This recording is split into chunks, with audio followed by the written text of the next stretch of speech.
This episode of the ZuLoo Pōōdcast is sponsored by ZuLoo Inc., a benefit corporation dedicated to the goal of universal access to toilets, hygiene, clean water and sanitation through the power of social enterprise. Learn more at ZuLoo.com.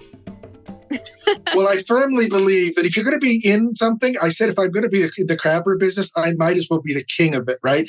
I go all in on the things that I do. And so, to just be a participant, I'm a little more outgoing than that. So I figured, let's just be the king. Yeah, might as well, right? Shoot for the top. Welcome to the ZuLoo Pōōdcast, where we talk all things poop, toilets, and sanitation. Through insightful news, impact stories, and quirky humor, we aim to discuss and highlight the critical role toilets play in whisking poop out of our lives, the impact toilets have, or lack thereof, in the health and wellness of humanity, and what ZuLoo is doing to help solve the current global sanitation crisis.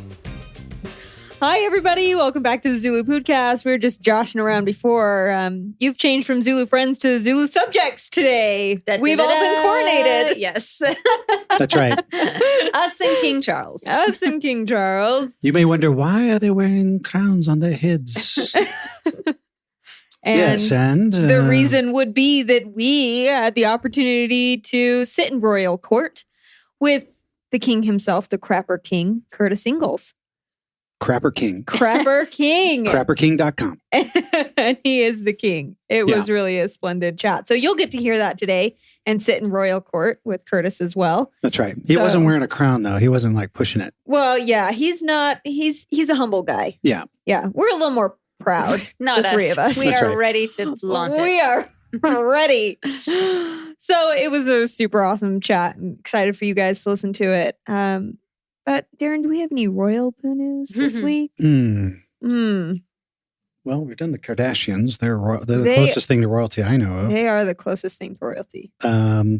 Yeah, so we got some poo news going on. And, we were talking at dinner beforehand, like about how much time do you spend on the toilet? Oh, yeah. Right? So this is an article. A wife was complaining that his wife was complaining about her husband spending too much time on the toilet. Hear, hear. And Is this written by you? Wait, are you the wife? I'm not that wife, but I was a wife, and I can relate. So they live in an apartment with only one bathroom. In the morning, she says, this is her complaint, he spends 40 minutes going to the bathroom, sitting on the toilet, answering emails, scrolling through social media, and of course, actually using the bathroom within that time frame. Is that too long? Is that 40 minutes? Oh my gosh, that's about 37 minutes too long. Yes, because if you don't get to the bathroom first and you wake up at the same time, you're in trouble. Well, and just, wouldn't that be way more comfortable to do on the couch? Answer your emails there, not when you're half naked and cold and it's probably doesn't smell awesome. Why is that? And then your hands shouldn't be on your phone when you're on the toilet. Right? There's a lot of things too we many shouldn't do, but we still do them. Right? Yes. Well, some of you do. So you don't. So are you like my phone does not accompany me to the toilet. Okay. Is your toilet in a separate part of the bathroom, or is it part of the bathroom? It's part of the bathroom. So you got your sink and your shower, and your phone is outside. A phone stays outside. Yes, totally outside. Yes, 100%. How long does it take you to get ready? 15 minutes. So you're away from your phone for 15 minutes? Well, no, because I'm listening to music on it when I'm actively getting ready. Sure. But I'm not. I'm not that good at multitasking. Okay. I just want to finish one thing and then move on to the next. So anyway, well, yeah, this could be a marriage trouble in your marriage if this is an issue, right? Well, Red it wasn't mine.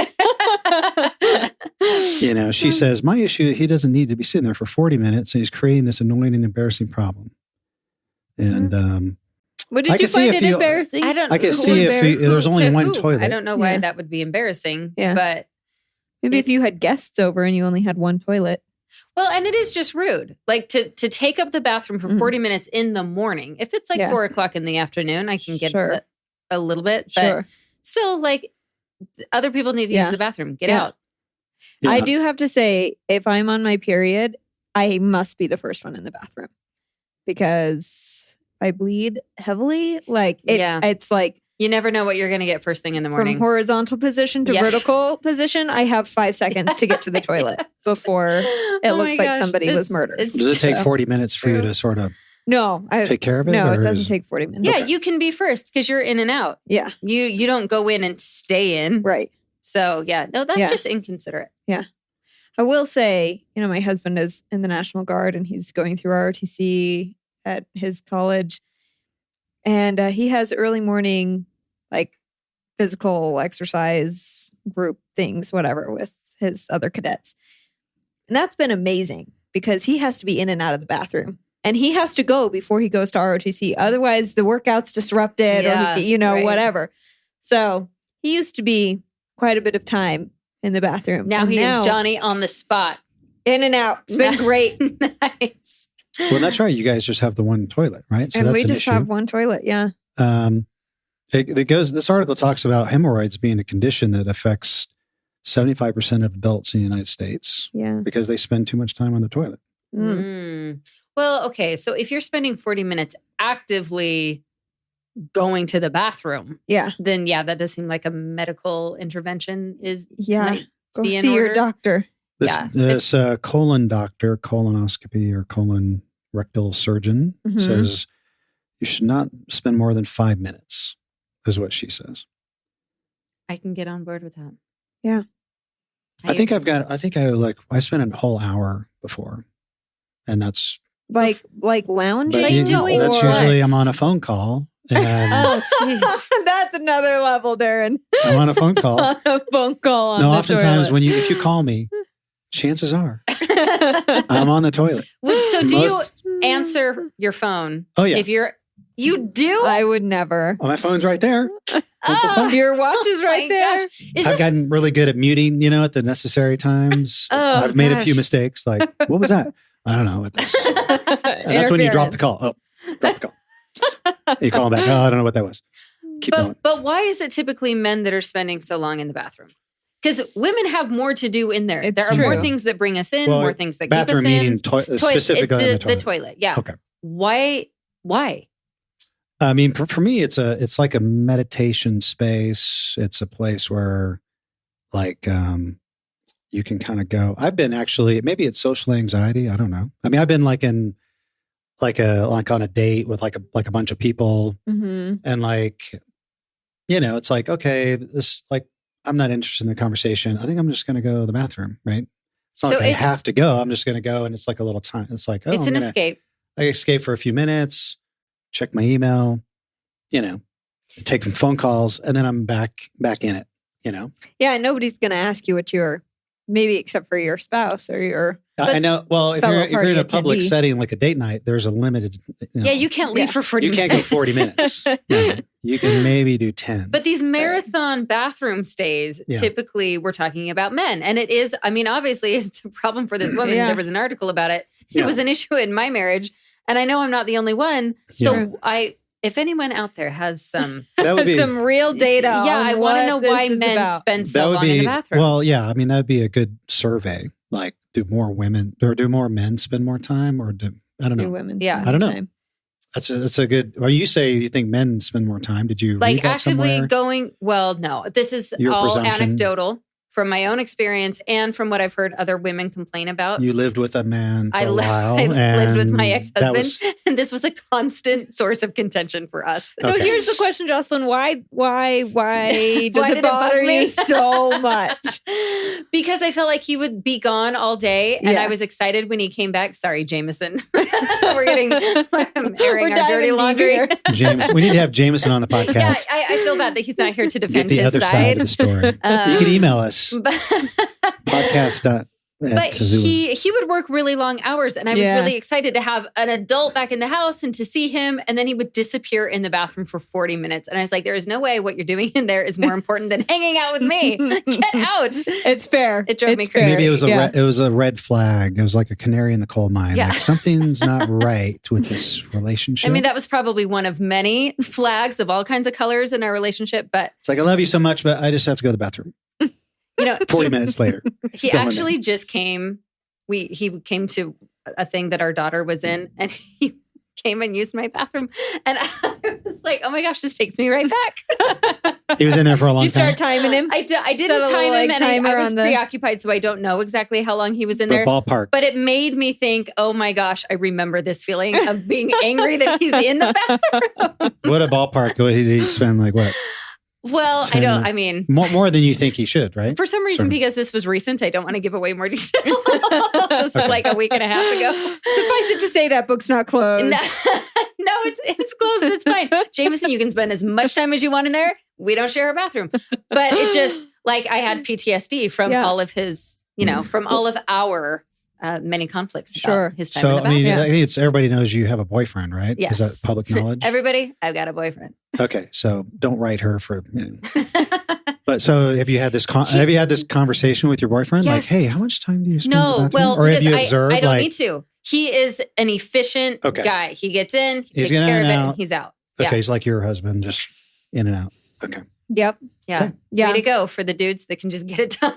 Yep. Well, maybe it's like a 50-50 thing. Maybe there's a lot of women out there just hanging out in the bathroom. I would be very curious. Look at Kim Kardashian or my best Kourtney friend Kardashian. She's in there eating.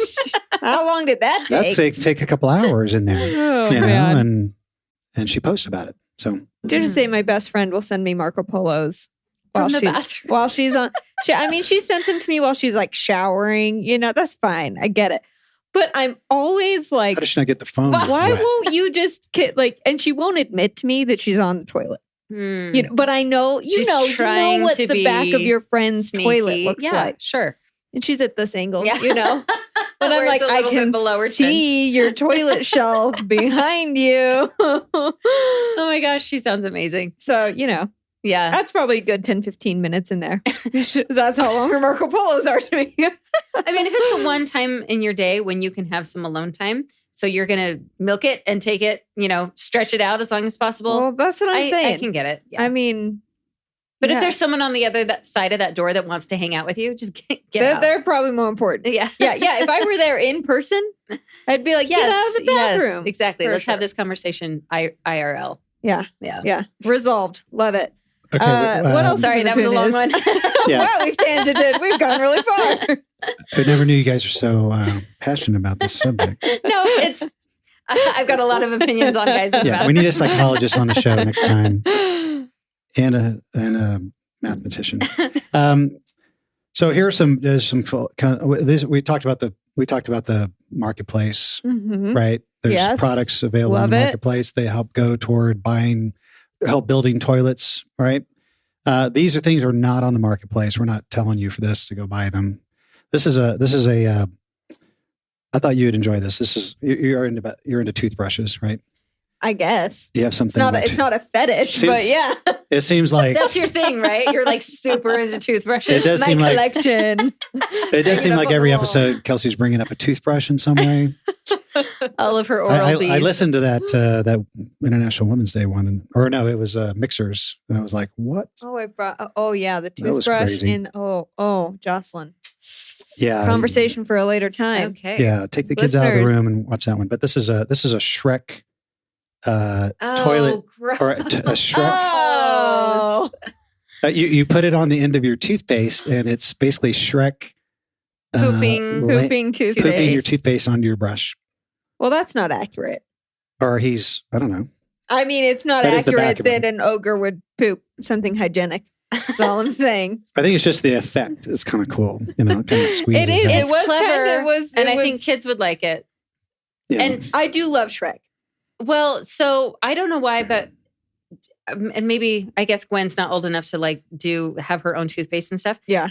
For some reason, 2 days after I buy my kids a tube of toothpaste, it's just covered all the time in toothpaste on the top. That seems like it would keep it clean. Yeah. So Would the you have pooping to? Shrek. You think you'd have to wipe? You'd have to wipe Shrek's bum to keep the little.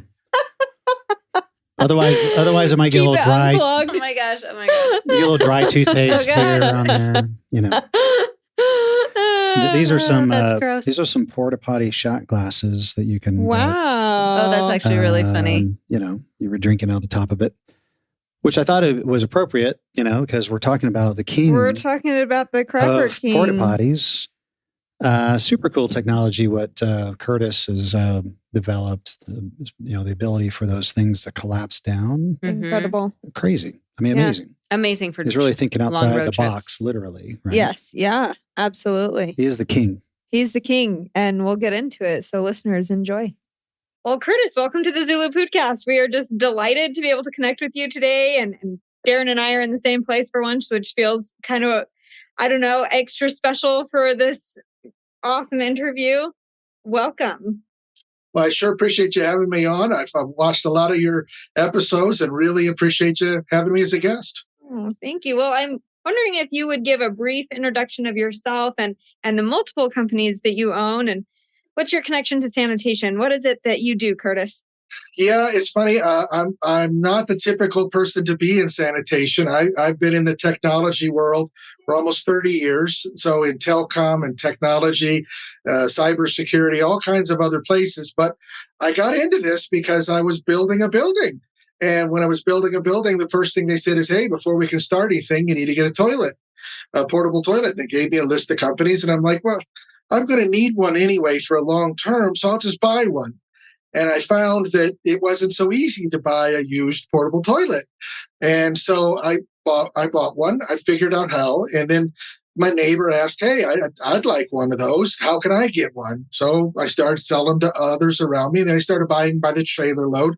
And now I'm the nation's largest buyer and seller of used portable toilets in America. Wow. So I am the only one that does this for trucks, trailers, toilets, tanks, and all of the things that the portable operators need. So that's the Crapper King business that I have, crapperking.com. And that's where I got started in this. And then from that, I realized we had the pandemic and we had a slowdown in production of things, right? That slowdown caused us to not, the people I was working with weren't getting rid of their old ones because they couldn't get new ones. And if you can't get new toilets, you're not going to let go of what you have. You got to rent them, right? So I connected up with a company called the Peapod company out of Canada, and I became their largest distributor. And really believed in the mission. It was very unique. They have a patented folding design. And I said, someday I'm going to own the company. Well, a year ago, I bought the company. So now I own the Peapod company. And my goal is to take this to everywhere that it needs to be, but really to bring the latest technology and innovations of what would it be like if we created a toilet today, not 60 years ago. Because realize our industry, the portable toilet business, has been around for 60 years. So a lot of this has been slow evolution. The Peapod is more of a complete redesign. So Peapod manufacturing. Now we try to focus on what can we do, not what have we done. And so that's really the big change in things.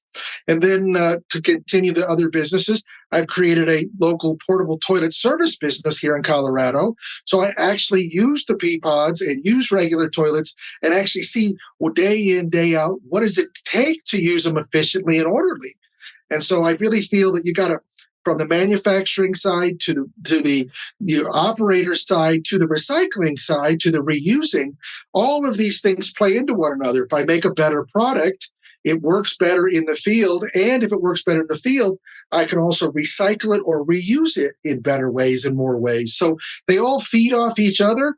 And so all of those different things. And then someday my goal is to franchise what I'm doing here in the operator space and have 200 locations across the U.S., all with small businesses. So my goal is small family-owned businesses, but the power of a large organization. Yeah, that's amazing. Well, yeah, when your email said Crapper King, you weren't kidding, right? Well, I firmly believe that if you're going to be in something, I said if I'm going to be the crapper business, I might as well be the king of it, right? I go all in on the things that I do. And so, to just be a participant, I'm a little more outgoing than that. So I figured let's just be the king. Yeah, might as well, right? Shoot for the top, right? Yeah, and actually it's funny. I've been going to some of the large conferences lately. We had our PSAI, which is the Portable Sanitation Association International Conference in Memphis, and it was funny because I was introducing some other people to others, and some of them know me as Crapper King, some of them know me as the Peapod guy. So it's funny because you each person I kind of focus in on what I do with them, but that conference is a great one. I go to others like the WET conference and a bunch of these others. We're actually going to be at the Natural Disaster Expo next week, or actually later this week, I should say. And so it's exciting because I get to interface with different people for different reasons, and yet they all touch on the same thing. Everyone goes to the bathroom. How do we make it a better experience, more efficient, more sanitary, and healthy? That's absolutely, yeah. That's you're singing a song we love to hear. And really, one of the biggest things, that I saw about your podcast is you guys focus, on global issues too. And that's one of the things that really, I'm trying to focus on. So with our production of the Peapods here in the U.S., we want to be able to replicate that and make the Peapods in each continent. So again, this shipping stuff is really hard on the environment. It's expensive, and it really drives the accessibility down, right? If I can't get it, if I can't afford it. So my goal is to have production facilities on all the continents and using recycled plastic from that continent to build the units. So it's a self-sustaining cycle to where they are solving an issue with the recycling of the plastic, but we're bringing toilets to people that need them in underserved communities. So that's the long-term goal for the Peapod. Well, that's awesome. That's awesome. And that's part of your, is that part of the next gen? You got the Peapod, which is the operating company, right? No, Peapod is the manufacturing. Okay, Peapod is the manufacturer. Yep. And then we've got Next Gen Peapod, which is the operating company. Okay. And our goal is that's the 200 locations across the U.S. That's what you would franchise. Yeah. That's the franchises, and that's U.S. specific. But we'll be selling the Peapods globally initially until we can get enough demand in a particular continent. And then we'll move production for that continent to that area. So Africa, I'm working with a company in South Africa right now that makes large roll-around trash dumpsters. And so we're working through, could we do that for Africa, use their facilities, but my molds? I'm working with a company in Colombia for South America, potentially to take our molds to there and then be able to make it there. Because again, if we cut out that shipping and make it just local trucking distribution, really drives that cost down. And that's what I'm trying to do. Yeah, that's brilliant. And you're able to create jobs in country in those places, recycle really that plastic. That made in America, we hear so much about, but I want that same ownership made in Africa, made in South America, made in Asia, because the people using it get to benefit from it, and each of them need a little different design. So the great news is we can use the shell of the unit, but the tank, I'm not sure if you guys know, but the tank is a removable tank. So we can pull a single pin and slide it out, and that allows us to customize the tank. In Europe, they only use recirculating toilets, as an example. They don't use a drop tank. In the US, the drop tank is our standard. And then in Asia, many of them use a stand-on tank. So that ability to swap that out makes it a global design with just customization around the tank. So I really want to make it right for the people that want to use it. And that's the difference, is instead of trying to make everyone else conform to what I have, I want to conform my product to the way they want to use it. Okay. That's brilliant. That's great. Yeah, I was going to ask you what made the Peapod different, and that sounds like really there's a couple of major things that make the Peapod different. First off, it's the first folding portable toilet ever. So you pull a pin on each side of it, and the whole thing folds in half.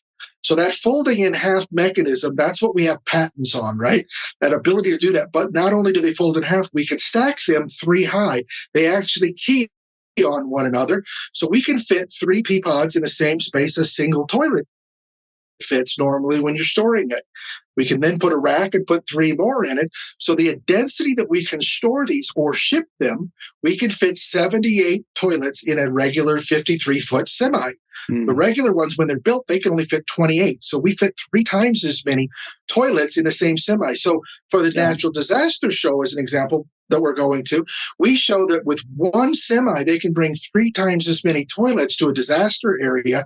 And when they get them off, they just pull the pins, set it up, and it's ready to use. So that ability to quickly deploy and save the space, because, if you think about a Red Cross or FEMA, right, they never know where the next disaster is going to be. They have to have this stuff in a warehouse ready to go. So by having it take as little room as possible, quickly fill the truck up, and then get a single truckload for that many units, very efficient.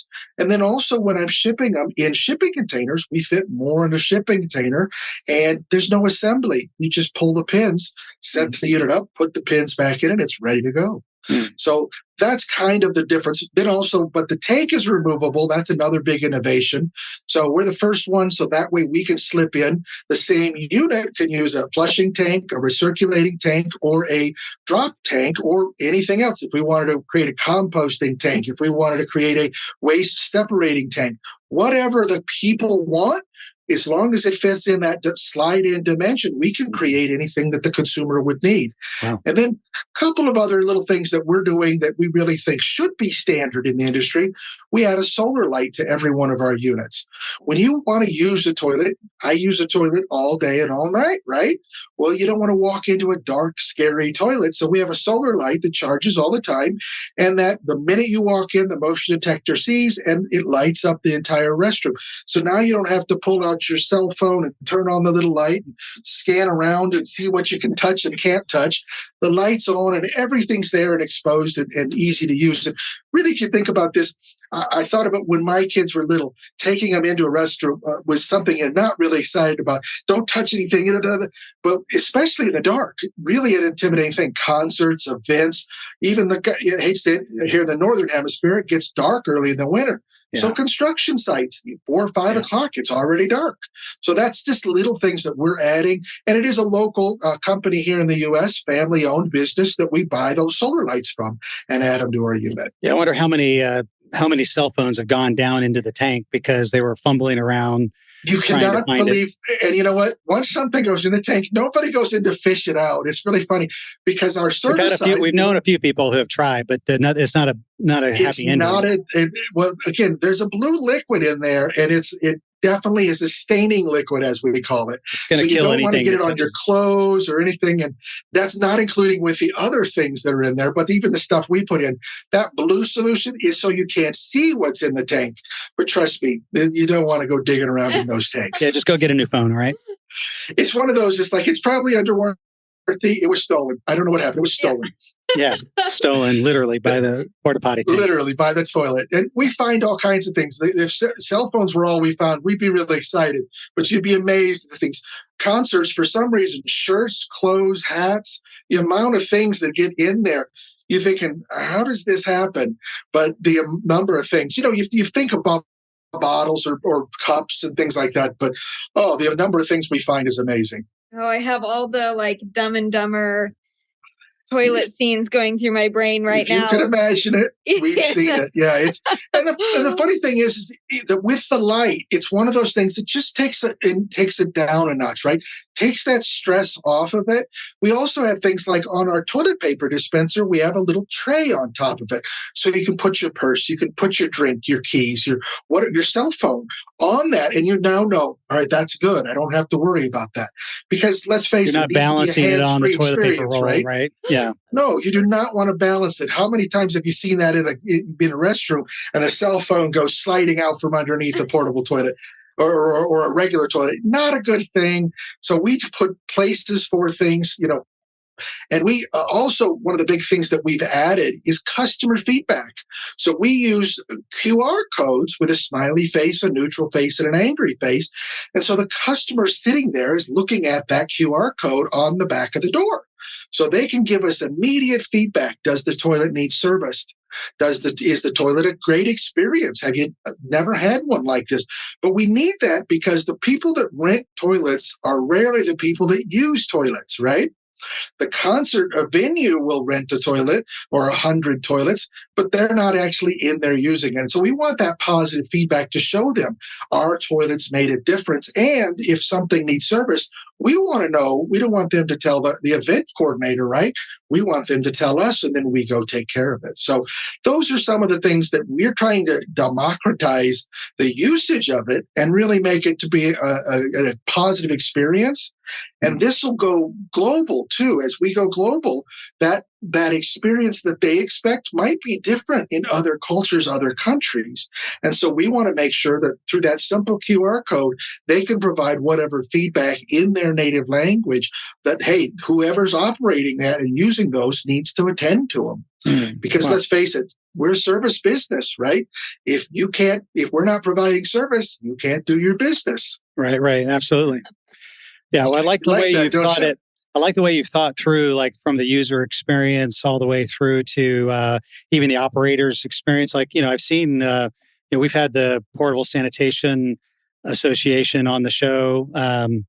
And, they've talked about the future of toilets, and a lot of it is shipping. A lot of it is trucking. A lot of it is, those costs add up, especially when prices are going higher. And so, and they've got to raise their prices. And so unfortunately, and sometimes impacts the customer. Maybe we'll order fewer toilets, or maybe we'll go as bottom, as cheap as we can, right? Instead of a nice fancy toilet. But your system seems like you've thought through a lot of those issues. Yeah, and even one of the things to take that into consideration, we actually standardized on flat tank trucks. So we use flat tank trucks because that allows us to carry 12 toilets on the truck at all times. So we can pick up and drop off and service all with the same truck. Efficiency gains that happen there. But also, oftentimes when they see the truck pull up at the job site, they'll realize, I didn't call anyone. I need to tell them that they can pick those up. So they can walk right over to our driver and say, hey, I see you're cleaning those, but we don't need them anymore. No problem. He cleans them, puts them up on the truck, and we take them at that time, and they're gone. Or if they go, we don't have enough. OSHA just came in and said, we got more workers than we expected. We need 2 more. They literally take 2 more right off the truck and immediately take care of it. That efficiency is how a lot of it, along with the routing software and other things that we use, are how we're trying to keep costs down. And then one of the things that we've implemented at NextGen Peapod is we actually have flat rate pricing. We're all used to the Amazon model, right? Where whatever you see the price is, they're going to, that's the price that's going to hit your credit card, and the shipping's included. Same for us. No pickup fees, no delivery fees, no servicing fees, no winterization, no diesel fees. The price you see on our website is the price. And we're one of the only companies in America that actually advertise what our price is. Everyone else says, give us a call, we'll give you a quote. Ours is the same for everyone. We believe everyone that wants a toilet should pay the same price for a toilet. It doesn't seem fair that a contractor who does a lot of business is going to get it at a fraction of the cost. Yet if you want one in your backyard, it could cost $1,000. Well, that doesn't make a lot of sense. They're paying $150 and you're paying $1,000. We don't do any of that. We believe everyone should see what the price is, know it up front, and what they see is actually what shows up when they get charged. So we've tried to change the industry, and that's not the way most companies do it, but we do that because we want to be really transparent with our customers, right? We want them to know what's happening. And this, again, knowledge is power. And when we give that knowledge, they can make an informed decision. And, if $5 or $10 difference is what matters to them, they got to realize that the price that gets quoted, they add all those other fees in, may not be what they actually get charged. And that's why I think Amazon's done so well, right? Convenience and quick and easy. What I need, what it's going to cost, it's a better price than when I get out of the place, and I know how I'm going to get it delivered. That's what we're trying to provide as well. And we now cover the whole Front Range of Colorado, half the Colorado's population we cover. So we're going to expand that out. But we're finding that customers, it matters to them, right? They want to know we guarantee delivery the next day. That matters. When do I get it? Amazon, right? Amazon tells you right up front, I'm going to see it tomorrow. I'm going to see it on Thursday. Right. We tell you when it's going to happen. We make it a predictable experience. And I think in an industry that is this old, 60 years old, right? There's a lot of things the way somebody else used to do it, right? Oh, we've always done it the way my grandfather did it, my father did it. Instead, we're trying to do it the way we think the customer wants to consume it. So that's what we're trying to change. Well, and that's great because you talk about those different cultures, and we see that depending on whether we're in India or whether we're in Puerto Rico or whether we're wherever we are in Nigeria, it's a total different customer expectation there. And the fact that you've designed a portable unit that could be not only collapsible but could be manufactured in country, could be and the tank could be removed depending on the circumstances. I think that's brilliant. What about the user interface or the toilet? Could you convert it into so we actually changed the actual seat, the actual bowl design. All of those things get customized. So in a drop toilet, we've got a traditional open hole, right? In a recirculating toilet, we have a foot pedal that actually takes the liquid and it filters it and recirculates it. So it's got a flushing mechanism. And then we, of course, have fresh flushing as well, which is where we take sink water and that's been used in a hand wash station, and that gets flushed down there. And so our goal is that we don't know where the toilet's going. We just know our product is ready for wherever it needs to be. And I think that's the difference. We actually have a company in Belize that has a bunch of these remote islands that people go to, right? These are nature preserve, on the coral reef. Well, they're going to be taking our foldable Peapods in their boats to these islands. There's no services on the islands, right?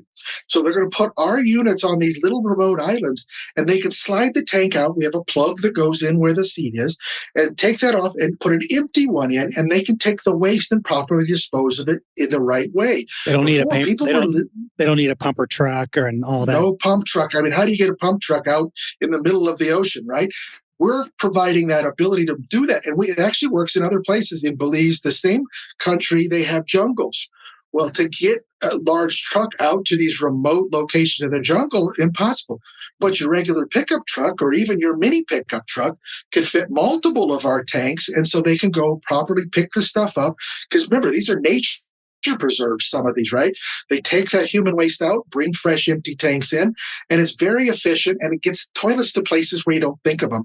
The forest fires, we've got a company in California that's doing all of those forest fires, and they can take our toilets up to right where they have what are called cooling areas.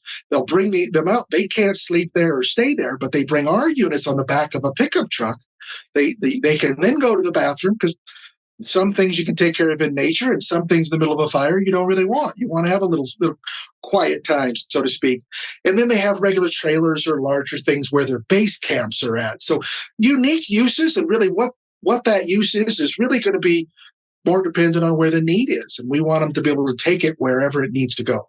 Well, so much of this just feels like the future of portable sanitation. I mean, I'm thinking long gone are the days of your, drop tank toilets, public toilets and national parks, or, pit stops and public restrooms along highway, whatever, to get wherever, because this is just a much more efficient way of not only saying, okay, how can we get the waste from point A to point B, from, drop off to treatment, but how can we do that in a way where you can even, hate to use this word, but like monetize part of that other system, right? Because we have the opportunity to speak to so many wonderful people who are using waste in reusable ways and recycling it. And this takes out that, like, okay, now you have it in a container, and what can we do with that container? Who can we drop that container to for treatment, reuse, whatever?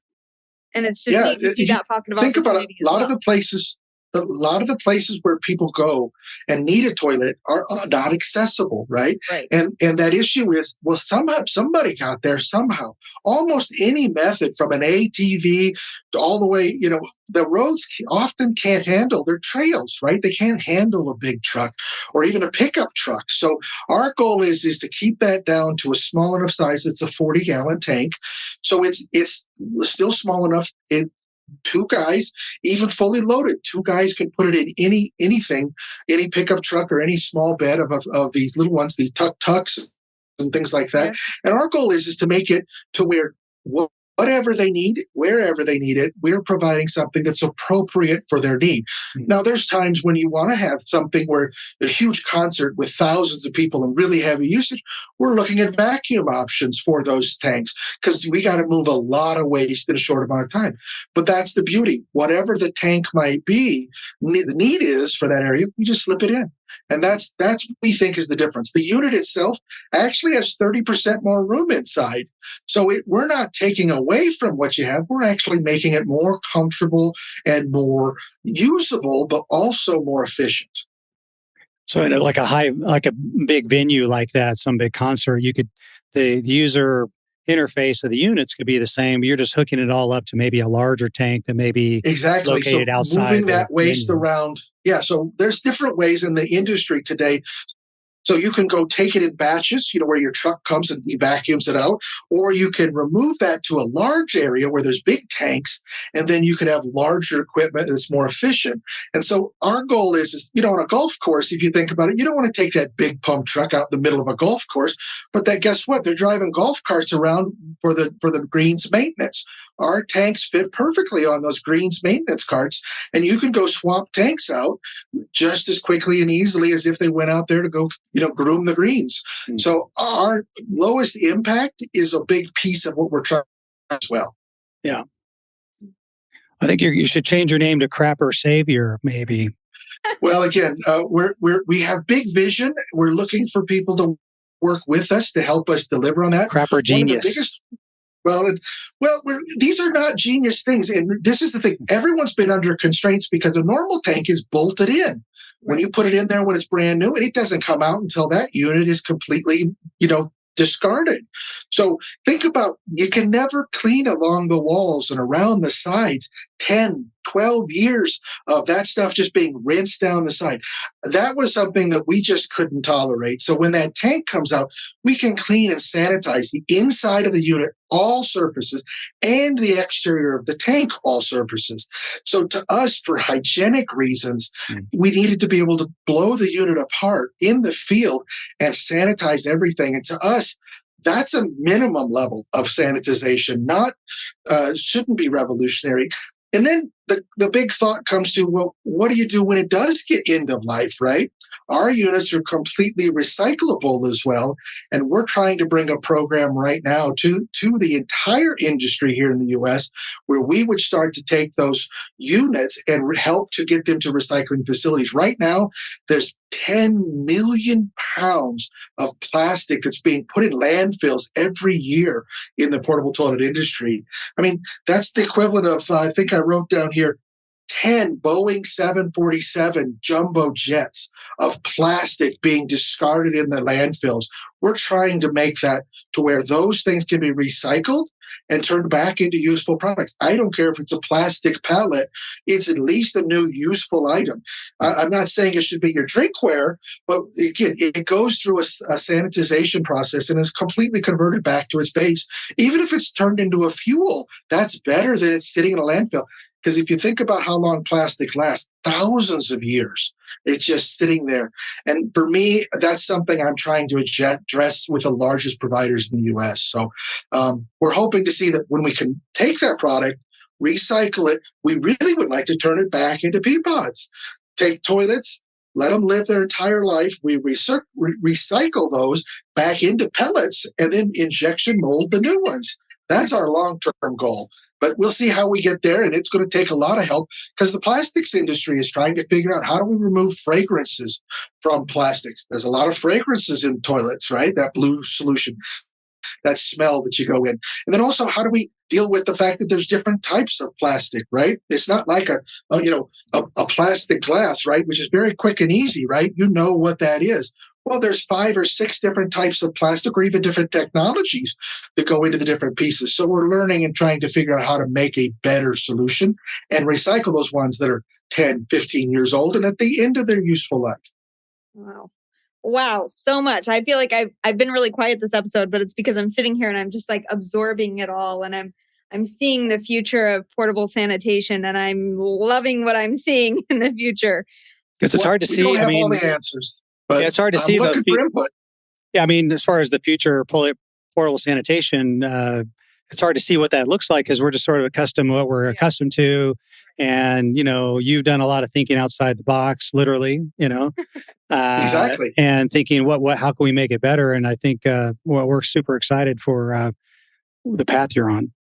Absolutely. And I think that path, we want to make sure that you guys, when you see something new, you can feed that information to us and help us design that, because we don't know where things should go.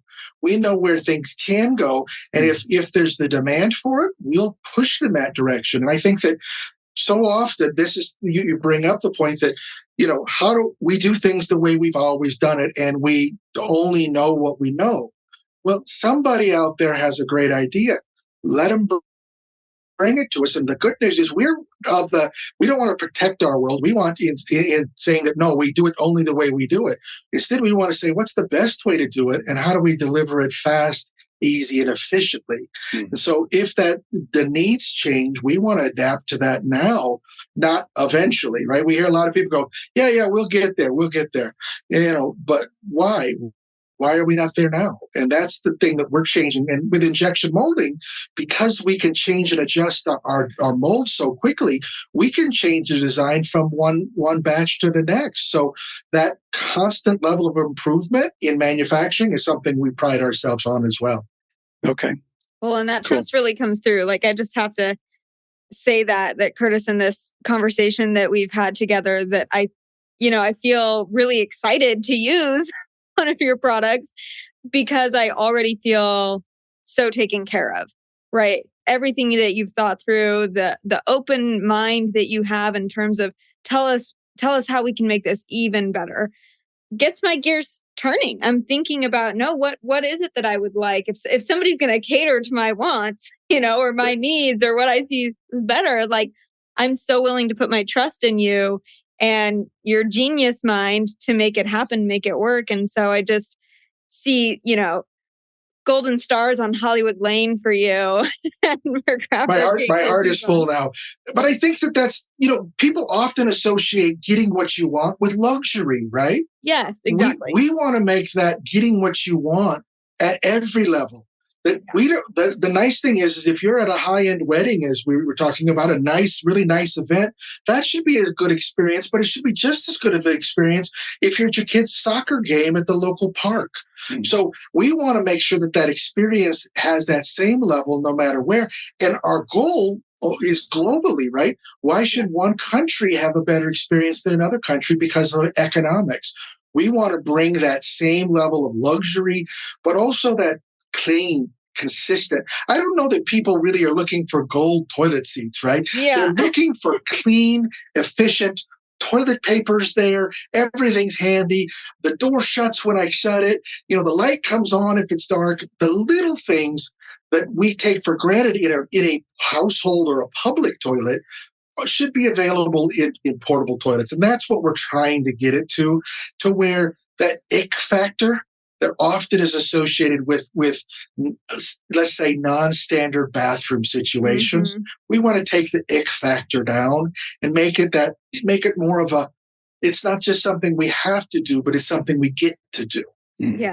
Yes, amen. Preach. I mean, we talk with so many people who it's just a privilege to have access to a toilet, but then to have access to a toilet that feels comfortable, that has all those basic things you're talking about, safe lighting, security in terms of locking doors, 4 sides, smells nice, access to something to clean yourself with. I mean, it's, we think of those things and we're like, it's just everyday things. But to somebody who doesn't have it, that is luxury, right? And to make that accessible across the globe is just something that ZuLoo is so passionate about. And it's so heartwarming to know that, like, there are innovation companies out there like yours, your Genius Brain, who also want that and are looking out for everyone across the globe in that same way. Well, and I think that's why it takes a small company like ours to really be that mover and shaker, right? You see, you guys have even interviewed some of these companies that are making these great $5,000 and $10,000 toilets and these really cool things. But the answer is, how accessible are those? Right. When ours are about the same price as a normal portable toilet, now that changes the economy of scale, right? You can get all these things, but it's still in the same price. And so that's why we're trying to get it out and get it as accessible to everyone. Because again, if you make the greatest thing in the world, but nobody gets to use it, how great really is it? So our goal was to take it to the top of what we could do while keeping that price in a category that's accessible to everyone. And we think the more we make, that cost just continues to get better, and that efficiency. Again, the cost will be relative to the country if you think about it. If it's made in country, within country people, within country resources, that cost is going to be comparable in country. And so in areas, Abu Dhabi might be a more expensive for the same thing because their cost of living is higher versus, Kenya, it might be lower and the cost of those workers are less. Our goal is to bring a toilet that's efficient for that area and economical for that area, right? Nice, so nice. we're really trying to, change the game, as we like to say it. That's awesome. Well, we're out of time, unfortunately, but we'll definitely connect our viewers to your website and our show notes. And we're super excited you were able to come on the show. The Crapper King. Crapper King. Amazing. I feel like you deserve a round of applause. Well, I appreciate you guys and all that you're doing for the industry. Again, everyone goes to the bathroom every day. It needs to be talked about. It needs to be a comfortable conversation. And I think we can have this same innovation and excitement about something that people go, it's just going to the bathroom. But again, that safety, that comfort, and thank you for letting everyone know about what we're doing, but also what's going on in other places, because I don't think we have all the answers. I think that all the answers will come from people when the needs are, met. And so thank you for letting us have the time. Thank you, Curtis. Thank we you. look forward to the future of Peapod, of Next Gen, of Crapper King. We'll be in touch. Thanks for being on the show. Thank you guys for having me. I appreciate it. Thanks, Curtis. We'll be in touch. Talk to you soon. Yeah. Bye. Well, Curtis the King. We are not worthy, Curtis. Not worthy. King Curtis. The crowns are just for show. He's got a real gold one, and he's got many a throne to sit on. Mm-hmm. Yeah, he is reinventing the toilet. Yes. Yeah. I just can't get over it. The more I think about it, how cool it is that he sat down and was like, we need to think of a way to make this better. And then of a lot of the people that we've spoken to that have similar products or similar ideas, Curtis is just taking the bull by the horns and saying, I'm going to trailblaze this and be the front runner. And he really is. Yeah. It's really, really impressive to see the amount of work and creativity and just energy that he has. I really, really appreciate that about him. And the Crapper King was that's where it all started, was he buying and selling this used, which he still does, these used portable sanitation units, right? Mm-hmm. But then he started thinking about it, there's so much waste that goes on. Mm-hmm. Yeah. How can we, transportation-wise, all these things, how can we make it better? And really has reinvented that portable toilet. The design is really cool looking. If you go check it out on the website, you can see how it all works. Expands and collapses. It's really cool. Yeah. Well, and the other awesome thing that we touched on in the interview, but I guess just to reiterate it here, is that they're just doing so much work to make it such a pleasurable experience to use one of their units, which I feel like it's got a light in there, a fan in there. He really thought, just thinking it through. Really thinking through the user experience more so than I think most of us do, even for our own home bathrooms. But to give us, the public, a space to say, hey, have you thought about this? Have you thought about that? And giving us a stake in this creative process, just builds so much trust that this is a product that I want to use and I want to keep coming back. He is coming up with ways to keep us in there as long as possible. Hey, bringing it full circle. That's right. I wouldn't mind spending a lot of time in one of those. It's justified hanging out in one of these things. Yeah, I like it in here. I hang out in here. This really is a sanctuary. There's a long line outside. Knock, knock. No, I'm sorry. I'm standing here. This is my that would be me. Thank you. Well, we are a little bit sad today here at the podcast. Despite our big smile. Despite our crowns, we need to take our crowns off. I know, this is about to get really somber really quick. This is Kelsey's last episode, and we're super sad about that. Yeah, we are. It's a tough separation, y'all. I've loved being here from episode 1 to whatever number we're on. Just Every conversation's been such a treat. 67 episodes. 67 episodes. 67 episodes. And we wanted to give you this gift. This is the best gift. Wow. And we're going to sit here and watch you eat it. Yes. Oh, really? I get to have a slice? Yeah. I want our viewers to say, okay, listeners, they got me the sweetest cake that's ZuLoo yellow with a piped poo emoji on top of it. It's super cute. We got to take a picture of this. So you can I use? Yeah, absolutely. Yeah. And it says, thank you for 67 episodes. Guys, this is so good. What flavor is that? You're It looks 67 really good. And poo years. I did feel like my retirement age, 67. That's what we were talking about at dinner before this. Here, get a photo of her with holding the cake. Or we can get one afterward. But Here, yeah, we can all get in it. But I'll do one from this angle. It's really cute. Oh, a picture of her getting a selfie with it.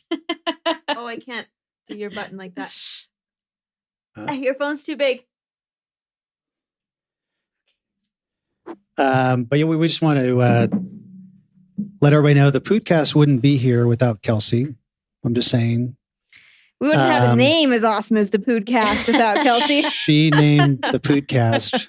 We were going to call it like the Crapcast or some kind of stupid name. I don't know, the Crapcast. The Sanitation Crapcast Cast. sounds good. Funny.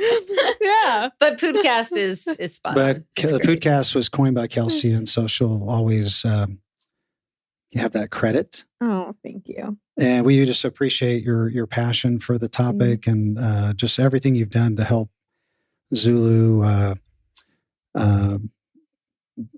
get to where we are. Yeah. Oh, well, the pleasure is all mine, truly, as somebody who is this, humanitarian at heart. It's just been such a joy to learn about this sphere of the world that my eyes weren't even open to before. I feel like the prime little petri dish amoeba that's learned so much about sanitation and wash and the issues surrounding it and all the good that's coming in this space. I mean, truly everybody I've connected with has just been incredible. And the work that ZuLoo is continuing to do is so inspiring to me. So pleasure's all mine. Really, really, really and truly. So all you ZuLoo friends out there, if you unsubscribe after this show, we understand. No, we don't. We can't replace Kelsey and please don't subscribe. In fact, subscribe, then go steal your friend's email, subscribe through them. That'll be a treat. Yeah. Do that in homage to the 67 joyous episodes that have been here. Yeah, we appreciate you and love you and hope that you maybe you might come back as a guest at some point. Confessions of ZuLoo Pōōdcast. I still haven't finished Rose George's book because I'm that slow at reading. So I will finish The Big Necessity. Okay. And I will come back and return. And give us a book report. Can we do an episode, a little book report episode? Yes. Maybe you and Rose together on the show. I did love my conversation with Rose. She was incredible. So yeah, round 2.